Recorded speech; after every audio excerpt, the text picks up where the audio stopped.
Okay, the first thing we're asked to do is create a scatter plot where y is the net support right here. This is what we're excuse me, this is what we're trying to predict. And x equals months is our predictor variable. So it's these two, although notice that they're in the opposite order. Let's go ahead and select them like this. Actually, let me show you a little trick just in case you want to change the order of the columns. So I'm selecting D, right-clicking, inserting, clicking on the F, and then bringing it down until I get these crosshairs and moving it over. And then I guess I'll just delete that. This way the X and Y are in the right direction.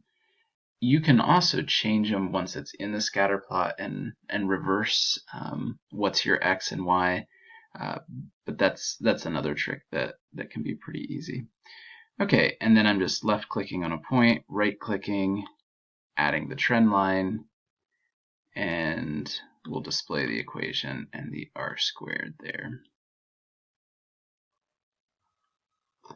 Okay, and let's go ahead and label our axes here. So I'm clicking in on the points again, and I honestly don't know where to go here. I just click around, right click, let's add some format data series sounds good.